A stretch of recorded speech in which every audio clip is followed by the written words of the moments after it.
What is the one thing in a relationship that perhaps causes the most heartbreak, the most disappointment, and the most conflicts?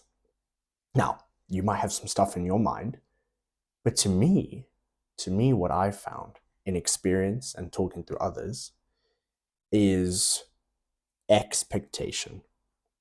Expectation. When we expect something to happen, or we expect someone to do something, and then they don't do it, the heartbreak and the pain of that is tough. It's horrible. So if you expect your partner, let's say, to send you a good morning text, you build up this expectation, you build up this an excitement artificially because there's been no, established grounds that they're going to send you a good morning text. And then you wake up and they don't send you a good morning text. What's going to happen? You're going to be disappointed. And when you're disappointed, that will then affect how you perceive them, how you perceive the relationship, at least for that day. You could get over it, but it has an impact. But let's say that they send it like when you're at work at like 10 a.m., but you didn't see it because you expected it when you woke up to see it. Okay, what if they didn't wake up before you? What if they were going to send you a good morning text, but you just woke up before them?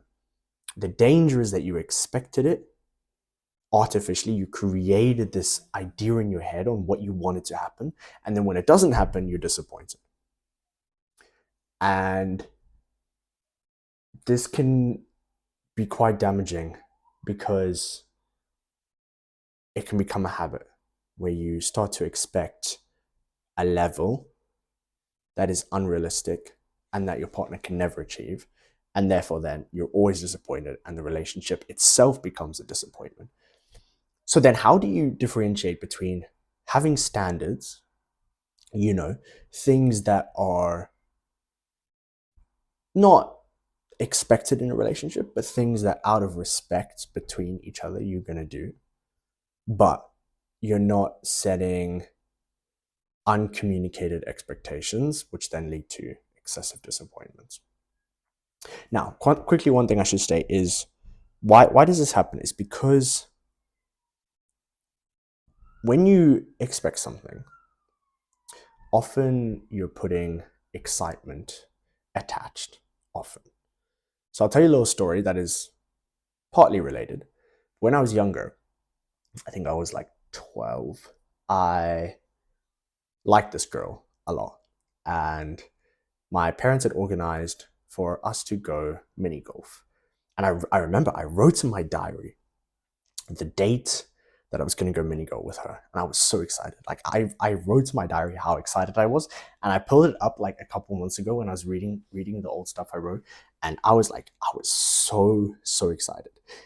Now, this is good, right? This shows that I cared a lot about how this mini golf, I wouldn't call it a date, but would go.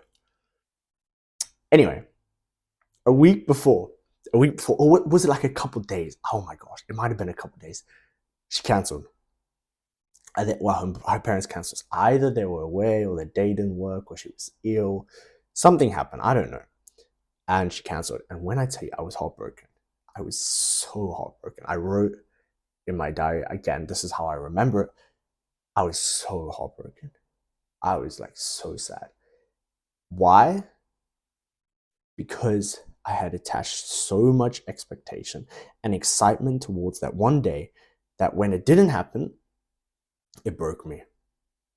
I put my heart out artificially when it wasn't even set in stone. The parents said, this date might work, it might not, and it ended up didn't working.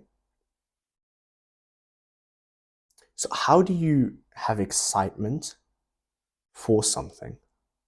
Like, let's say you have like a dinner date with your girlfriend or boyfriend, and you're excited for it the whole week. How do you maintain that excitement, but you don't put undue expectation and pressure that it does end up happening, so much so that when it doesn't, it hurts so badly, because it's vulnerable, and it's good to be vulnerable, but you need to be, in the right context. And in my case, I didn't even know this girl very well. She was a school friend, and I'd put my heart out too much, and it hurt a lot. So it can both be in relationships, but it can also be in like friendships, people around work. How do you solve this? I think the most important thing is communication. And if you have an artificial or a pressurized expectation, communicate it very clearly with your partner and talk about whether it's realistic or not. And if it is realistic, then, don't put that pressure for it to happen, but at least you can have that standard where, like, okay, if it doesn't happen, then, life happens sometimes. If you're going to go on a date and they get ill, let's say, they're not feeling good, fine. But, communicate with them on the level of importance to that particular event. And then the second thing I would say is when you remove expectation completely and you remove that pressure from a relationship, it's very freeing. It's very freeing because you're not basing your worth on what the other person does, and you're not basing them to do a certain something for you to feel a certain way. So they don't have to send you a super long message in the morning expressing their undue love for you in order for you to be okay or to feel loved, because inherently you're already loved. Does that make sense?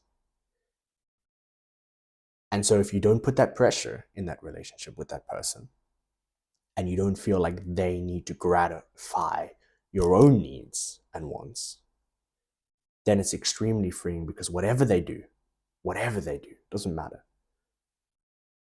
It's pure excitement in itself because it's not expected and it's genuine and it's overflow. Your cup is already full. Everything they do is just overflow. It's not filling anything up. So, little thought for you. Let me know what you think about this.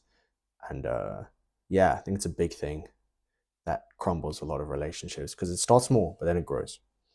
Anyhow, thanks for listening, guys. Be blessed.